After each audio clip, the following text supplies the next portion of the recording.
இந்த திருமண பந்தம் புனிதமானது என்றால் ஒரு முறை இணைந்தவர்கள் மறுபடியும் பிரியக்கூடாது என்று இந்து மதம் சொல்கிறது. இது இன்றைய சூழ்நிலைக்கு ஏற்கக்கூடியதா?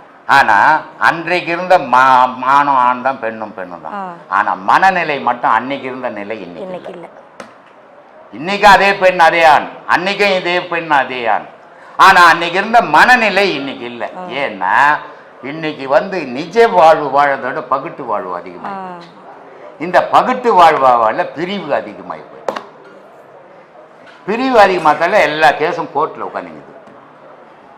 அதனால கணவன் மனைவி இணையிறாங்க தெரியுமா, அது சாதாரணமான விஷயம் இல்லை. அதை சொல்றாங்க சொர்க்கத்தில் நிச்சயிக்கப்பட்டதுன்னு. எனக்கு அப்படிலாம் ஒன்றும் தோணலை. ஏன்னா சொர்க்கத்தில் நிச்சயிக்கப்பட்டா இங்கே சாகவும் மாட்டான், அவங்க விட்டுட்டு ஓடவும் மாட்டான் இல்லையா? ஏன்னா அங்கே அக்ரிமெண்ட்லாம் போட்டு தான் அனுப்புவாங்க, இல்லைன்னா உள்ள தள்ளிடுவாங்க. இது இங்கே தான் நிச்சயிக்கப்படுது, இரு மனங்கள் தான் நிச்சயிக்கப்படுது. ஆனால் அந்த மனம் இணையக்கூடாது, இணைஞ்சிச்சுன்னா பிரியக்கூடாது இல்லையா?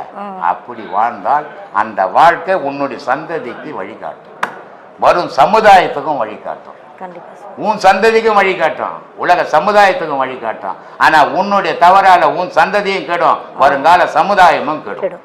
பிறப்பிலிருந்து இன்னைக்கு வரைக்கும் ஏதோ ஒரு பிரிவு நோய் மாதிரி மாற்றி மாற்றி வந்துட்டு இருக்கிறவங்க ஐயா, அதுக்கு என்ன காரணம்? நம்ம கர்ம வேண்டதாங்க காரணம். நம்ம என்ன செய்தோமோ சரி, நம்ம கண்ணெதில் ஒருத்தன் 1000 அட்டுழியம் பண்ணிக்கிறான். சரி, ஆனா அவன் நோய் நொடி இல்லாத வாழ்ந்துன்னுக்குறோம். சரிங்க, நம்மளால முடிஞ்ச தர்மத்தை பண்ணின்னுக்குறோம். சரிங்க, ஆனா நம்ம நோய் நொடியோட வதையிறோம், நம்ம குடும்பத்துல கஷ்டத்தை கொடுக்குறோம் எல்லாரும். ஆமாங்க ஐயா. இது நமக்கு என்ன தோணும், கடவுள் பாரு நான் ஊந்து கடவுளை கும்பிடுறேன், கடவுளை என்ன சோதிக்கிறான். சரிங்க அப்படின்னு நினைப்பீங்க. இது கடவுளுடைய சோதனையே இல்லை. சரி, நம்ம முன் செய்த வினையினுடைய பயனே இது. அதை உணர்ந்தீங்கன்னா உங்களுக்கு உண்மை தெரியும். இந்த பயனை தீக்கணும்னா ஒரே ஒரு வழி, யோகம்ன்ற நெருப்பால தான் அழிக்க முடியும். அதனாலதான் இதை கத்து கொடுத்துருக்கிறோம். ஆனா இதுல வரான், உபதேசம் வாங்குறான், போறான், ஒரு நாளோட இதோட சரி வீட்டுக்கு போன பொண்டாட்டி புள்ள குட்டியை பார்த்த உடனே இதை மறந்துட்டு அது ஞாபகத்துல எதுன்னு தெரியலாம். நம்ம என்ன சொல்ல முடியும், நம்மளால சொல்லி கொடுக்க தான் முடியும்.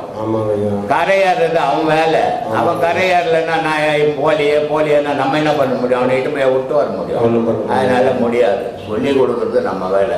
நம்ம அனுபவிக்கிற ஒவ்வொரு சந்தோஷத்துக்கும் காரணம் வினை. நம்ம அனுபவிக்கிற ஒவ்வொரு துக்கத்துக்கும் காரணம் வினை. இந்த வினை பயனை விளக்குறது தான் ஞானம். அதை விலகிக்க முயற்சி பண்ணணும். விலகிக்க முயற்சி பண்ணா நம்ம அனுபவிச்சுக்கிட்டதான். சரிங்க, நம்ம என்னதான் எல்லாத்துக்கும் உதவி செஞ்சாலும் நல்லதுவே நினைக்கிறோங்க, நல்லதுவே பண்றோங்க. ஆனால் கடைசியில் பார்த்தா ஏதோ ஒரு வகையில் நம்மளை வெறுத்து நல்லது பண்ணுறேன்னு நான் யார் சொன்னாலுமே நம்புறது கிடையாது. சரிங்க, ஏன்னா இந்த சிங்கப்பூர்ல கூட 2 பொம்பளைங்க வந்திருந்தாங்க, பிராமண பொம்பளைங்க. சரிங்க, வந்தவொடனே சொன்னாங்க, சாமி நான் என்னால் முடிஞ்ச அளவுக்கு சின்ன வயசுல நான் நல்லதான் பண்ணிட்டு இருக்கிறேன். சரிங்க, ஆனால் எனக்கு கஷ்டத்துக்கு மேலே கஷ்டம் வருது. சரி அப்படின்னாங்க. நான் சொன்னேன், நான் நல்லது பண்ணுறேன், நீ சொன்னா ஒத்துக்க மாட்டேமா, நான் ஒரு வீட்டு பக்கத்து வீட்டுக்காரன்னு சொல்லிட்டோம். அப்போ ஒத்துக்கிறேன். ஏன்னா எவனாவது உலகத்துல நான் கெட்டது பண்றேங்கன்னு சொல்லுவேன். நான் சொல்ல மாட்டாங்க. உலகாரம் கூட நான் நல்லதாங்க பண்றேன்னு சொல்லுவான். அதனால நான் யார் சொன்னாலும் ஏத்துக்கிறது இல்லை. அதனால நீங்க நல்லது செய்யற நினைக்கிறீங்களா, செய்யுங்க, உங்களுக்கு நன்மை அது. சரிங்க ஐயா, சரிங்க ஐயா, ரொம்ப சந்தோஷம். ஆத்மானம் இந்த நீங்க சொன்னதுலையே மாட மாளிகை கூட கோபுரங்கள் கூட வருமோ, ஓடியிட்ட பிச்சையும் முகந்து செய்த தர்மமும் சாடி விட்ட குதிரை போல் வரும்னு சொன்னீங்களே சாமி, அது எப்படி தர்மங்கள் பண்ணணுங்கிறத? இல்லாதவங்களுக்கு தர்மம் பண்ணணும். சரிங்க சாமி. இது மாதிரி ஆசிரமத்துக்கு தர்மம் பண்ணணும். தர்மம் ஒன்றும் குடிகாரனுக்கு போய் தர்மம் பண்ணக்கூடாது, நீயே கெடுக்கிற மாதிரி ஆகிடும் இல்லையா? குடிகாரனுக்கு துட்டு குத்தினா அவன் குடும்பத்தை நம்மளே கெடுக்கிற மாதிரி ஆகிடும் இல்லையா? அவன் குடிச்சிட்டு எங்கன்னா தூங்குவோம், அவன் பொண்டாட்டி புள்ள வீட்டில் பட்டினியாக தூங்குவோம். அது மாதிரிலாம் அதுக்கு பேர் தர்மம் கிடையாது. அதனால தர்மத்தை பார்த்து பண்ணணும். பண்ணுற தர்மம் எப்படிப்பட்டதானு ஒரு குருக்கு இப்போ ஒரு கோவிலுக்கு துட்டு கொடுக்குற சாமிக்கு தெரியுமா? தெரியாது. உனக்கு மட்டும்தான் தெரியும், வேற யாருக்கு தெரிய போகுது? யாருக்கும் தெரியாது. இப்போ இது மாதிரி இடத்துல கொடுக்கும்போது என்ன ஆகும், எனக்கும் தெரியும் உனக்கும் தெரியும் இல்லை? அதே நேரத்தில் நீ செய்த தர்மங்கள் நீயும் செத்து போயிடுவேன், நானும் செத்து போயிடுவேன்.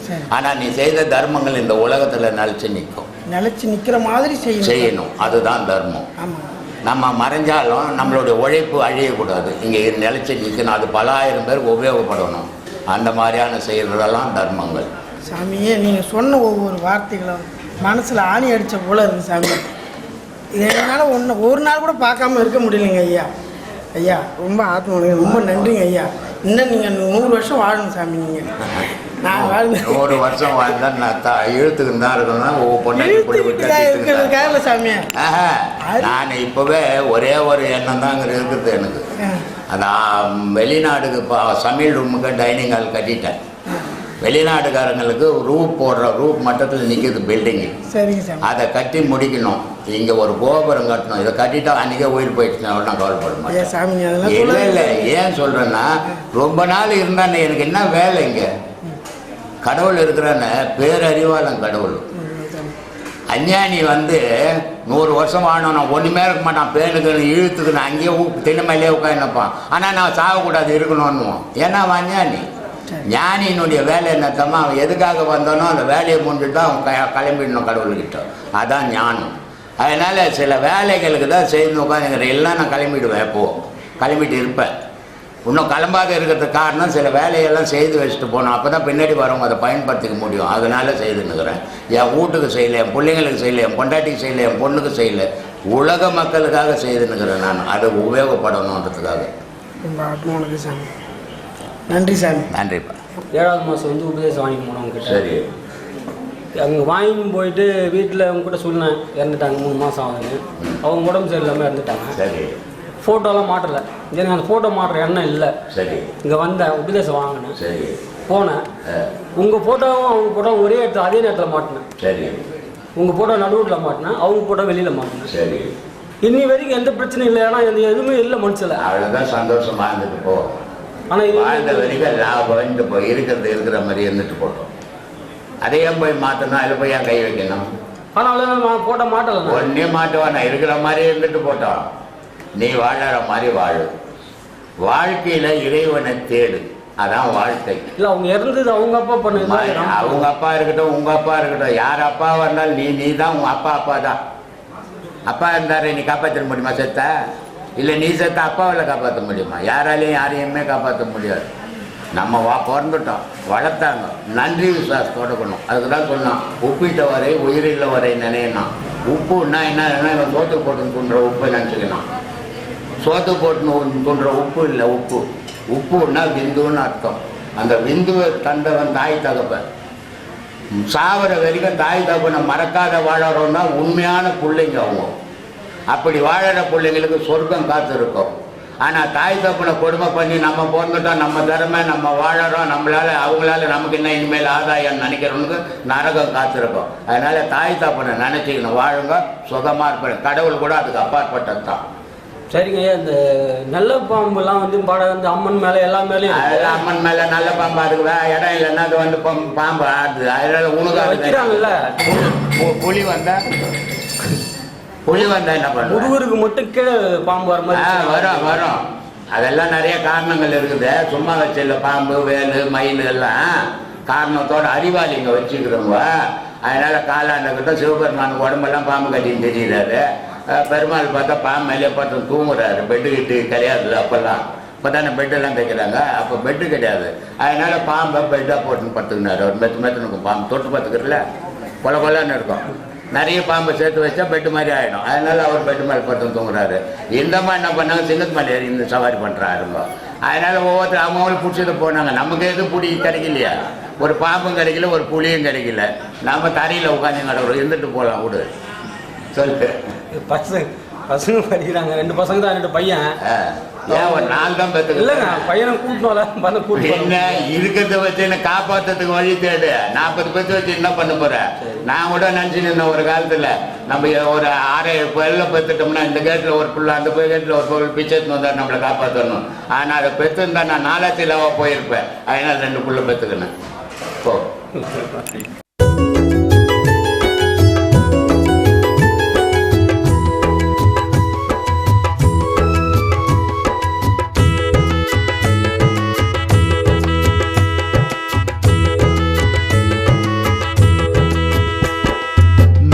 காலம் பொறந்துடுச்சு நமக்கு, நல்ல காலம் பொறந்துடுச்சு நமக்கு. பிரம்மஸ்ரீயாம் நித்யானந்த பெருமானின் ஆசியாலே பிரம்மஸ்ரீயாம் நித்யானந்த பெருமானின் ஆசியாலே நல்ல காலம் பிறந்திடுச்சு நமக்கு, நல்ல காலம் பிறந்திடுச்சு நமக்கு.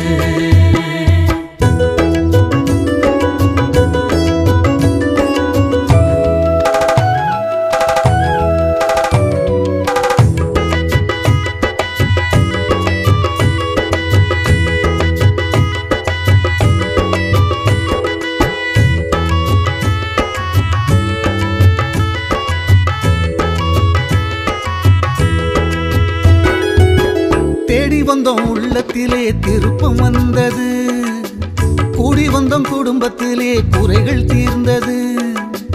தேடி வந்தோம் உள்ளத்திலே திருப்பம் வந்தது, கூடி வந்தோம் குடும்பத்திலே குறைகள் தீர்ந்தது. நாடி வந்தோம் சாமியினை நன்மைகளும் வந்தது, நாடி வந்தோம் சாமியினை நன்மைகளும் வந்தது.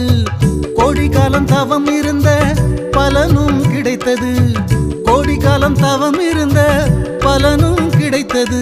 பூமி எங்கும் சுத்துதுங்க சாமியோட பேச்சு, போலி வாக்கம் பற்றி தாங்க உலகம் முழுக்க பேச்சு. வாங்க வாங்க பக்தர்களே, போலி வாக்கு